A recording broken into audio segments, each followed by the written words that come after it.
Tuhan bersamamu.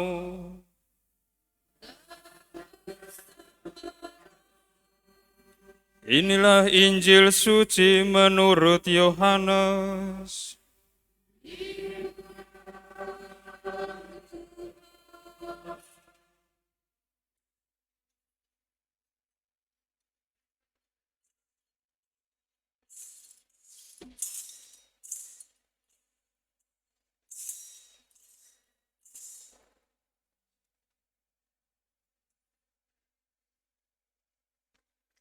Dalam perjamuan malam terakhir, sesudah Yudas meninggalkan ruang perjamuan, berkatalah Yesus kepada para murid yang lain, "Sekarang Putra Manusia dimuliakan, dan Allah dimuliakan di dalam Dia. Jika Allah dimuliakan di dalam Dia, Allah akan memuliakan Dia juga di dalam dirinya dan akan memuliakan Dia dengan segera. Hai anak-anakku, tinggal sesaat lagi aku ada bersama kamu. Aku memberikan perintah baru kepada kamu, yaitu supaya kamu saling mengasihi. Sama seperti aku telah mengasihi kamu, demikian pula kamu harus saling mengasihi. Dengan demikian, semua orang akan tahu bahwa kamu adalah murid-muridku, yaitu jika kamu saling mengasihi." Demikianlah sabda Tuhan.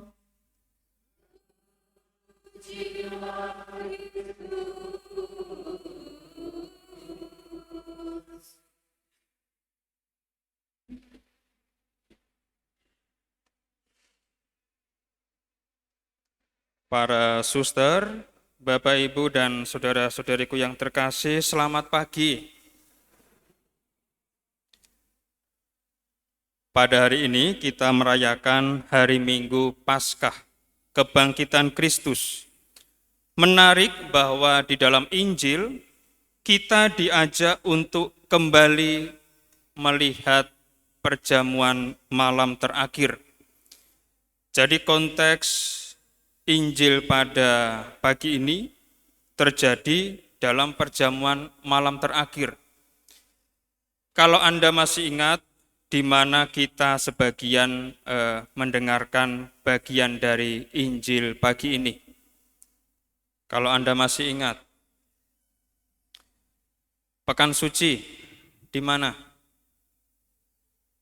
Perjamuan malam terakhir itu kita dengarkan di dalam Kamis Putih. Terjadi sebelum Yesus menderita, disalib. Ketika kita mendengarkan sebagian dari bacaan itu pada hari ini bukan pertama-tama untuk mengingat kembali penderitaan Yesus Kristus, tetapi untuk mengingatkan kita pada perintah Yesus yang menjadi identitas sebagai orang Katolik atau orang Kristen. Bahwa orang Katolik, orang Kristen adalah orang yang saling mengasihi. Dalam Injil tadi, kita ditunjukkan bagaimana Yesus memberi perintah di saat Dia tahu bahwa saatnya itu hampir tiba, saat kematiannya. Maka perintah Yesus ini adalah sebuah wasiat atau warisan dari Yesus kepada para murid. Awalnya Yesus itu berbicara tentang kematiannya yang semakin mendekat. Dan menariknya adalah bahwa Yesus tidak menganggap kematiannya itu sebagai sebuah kegagalan, tetapi sebagai saat atau momen di mana kematian itu sebagai perwujudan dari kemuliaan Bapa dan kemuliaan Putra. Maka dikatakan tadi, sekarang Putra Manusia dimuliakan dan Allah dimuliakan di dalam Dia.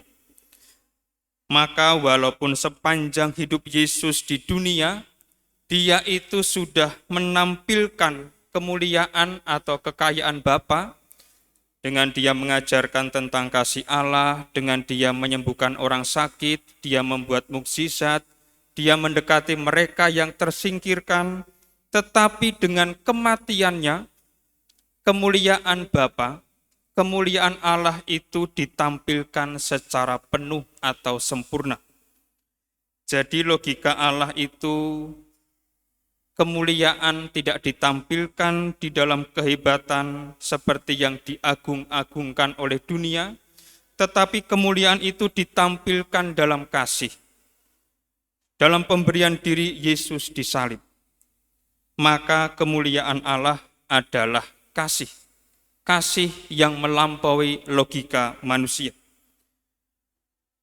Ketika Yesus hendak mengajarkan kepada para murid bahwa kemuliaan Allah itu tampak dalam kasih-Nya, Yesus itu menyapa para murid dengan sebutan, "Hai anak-anakku." Jadi ini adalah sapaan yang penuh kasih sayang, di mana Yesus menampilkan diri sebagai seorang Bapa yang penuh kasih, yang ingin memberikan warisan kebijaksanaan sebelum dia mati. Dan warisan ini menjadi dasar bagi anak-anaknya, yaitu para murid, supaya mereka bisa menjalani hidup yang baik, hidup yang benar, dan hidup yang penuh makna. Warisan itu adalah perintah untuk saling mengasihi. Dan patokannya adalah Yesus sendiri. Sama seperti aku, Yesus, telah mengasihi kamu. Kata yang digunakan untuk kata mengasihi dalam Injil Yohanes ini adalah kata agape. Agape adalah kasih yang memberikan diri, kasih yang melampaui batas. Mudahnya adalah kasih yang mengorbankan dirinya. Maka kasih Yesus kepada para murid dan manusia adalah kasih agape, kasih yang memberikan dirinya. Dan dalam kasih seperti inilah Yesus menginginkan para murid-Nya, yaitu kita, untuk hidup. Dalam pesannya, Yesus itu mengatakan, "Semua orang akan tahu bahwa kamu adalah murid-murid-Ku, yaitu jika kamu saling mengasihi." Maka Injil Yohanes dalam perikop ini dia tidak berbicara tentang kasih yang universal, kasih untuk semua, tidak. Yang dimaksud Yohanes dalam Injil ini adalah kasih persaudaraan dalam lingkup jemaat. Kasih persaudaraan antara mereka yang percaya kepada Kristus. Kasih di antara orang-orang Kristen. Maka perintah ini adalah perintah untuk kita. Untuk Anda semua yang di sini, yang percaya kepada Kristus. Anda dalam satu lingkungan, satu stasi, satu paroki, Anda yang mengaku sebagai orang Katolik. Hendaknya kita itu saling mengasihi di antara kita, supaya semua orang tahu bahwa kita adalah murid Kristus. Maka kalau ada orang mengatakan agama Kristen itu agama kasih, yaitu karena ini. Karena kita yang percaya kepada Kristus menjalankan perintah Yesus. Apa itu saling mengasihi? Yang namanya saling itu timbal balik. Tidak searah. Sama-sama berkontribusi untuk mengasihi. Kalau ada 10 orang, berarti 10 orang itu memberikan kasihnya. Bukan 5 memberi kasih dan yang 5 lainnya hanya menerima saja. Karena kalau itu yang terjadi adalah ketidakadilan dalam kasih. Yesus tidak ingin di kalangan para murid-Nya, mereka yang percaya kepada Dia, ada yang hanya mau menerima kasih saja, tetapi tidak mau memberikan kasih-Nya. Semua dari kita harus menjadi pelaku dalam mengasihi.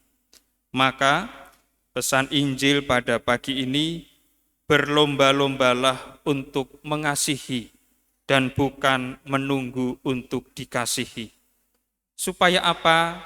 Supaya pesan Yesus tadi, semua orang tahu bahwa kita adalah pengikut Kristus. Maka walaupun kita ini, gereja, adalah kumpulan orang-orang yang tidak sempurna, namun dalam ketidaksempurnaan itu, marilah kita saling mengasihi. Selamat saling mengasihi, Tuhan memberkati. Amin.